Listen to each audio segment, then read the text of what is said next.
ఎలా ఉందండి ఏజెంట్? బాగుందండి, క్యూట్ గా ఉంది. లుక్ చూస్తే క్యూట్ గా ఉన్నాడా, హాట్ గా ఉన్నాడా? క్యూట్ గా ఉన్నాడు. ఓకే, అంటే ముందు మూవీస్ తో కంపేర్ చేస్తే అఖిల్ ఎలా చేశాడు ఈ మూవీ? అంటే కొంచెం ఈ మూవీ కొత్తగా ఉంది, బాగుంది, క్యూట్ గా ఉన్నాడు తను. అఖిల్ స్టైల్ కూడా బాగుంది, మజిల్స్ కూడా బాగున్నాయి. ఎలా అనిపించింది? సిక్స్ ప్యాక్ బాడీతో కనిపించాడు కదా, బాగుంది, కొత్తగా ఉంది. ఫైట్ సీన్స్ ఎలా అనిపించినాయి? ఫైట్ సీన్ అంటే సూపర్ గా ఉంది. ఓకే, అంటే సాంగ్స్ కానీ హీరోయిన్ క్యారెక్టర్ ఎలా అనిపించింది? హీరోయిన్ క్యారెక్టర్ బాగుందండి, కొత్తగా ఉంది, బట్ బాగుంది హీరోయిన్ కూడా. అంటే ఏజెంట్ అంటే ఇప్పుడు మొత్తం పాన్ ఇండియా లెవెల్లో రిలీజ్ చేశారు, పెద్ద హిట్ అవుతుందా? అవుతుందండి ఖచ్చితంగా. అయ్యగారే నంబర్ 1. అయ్యగారు number 1. Okay, fight scenes, gun shots అవి ఎలా అనిపించినాయి? బాగుంది, కొత్తగా. అఖిల్ డాన్స్ ఎలా అనిపించింది? అఖిల్ డాన్సా బాగుంది.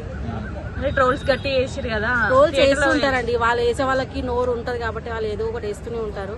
బట్ ఎవరి కష్టం ఎవరికి వాళ్ళకే తెలుసు. అఖిల్కి ఒక హిట్ పడలేదు, దీంతో అయినా హిట్ పడుతుంది అఖిల్కి? పడుతుంది ఖచ్చితంగా. థియేటర్ లో రచ్చ ఎలా ఉంది? చింపి పడేస్తారు. ఓవరాల్ గా మూవీ బ్లాక్ బస్టర్ అనుకోవచ్చా? Block buster.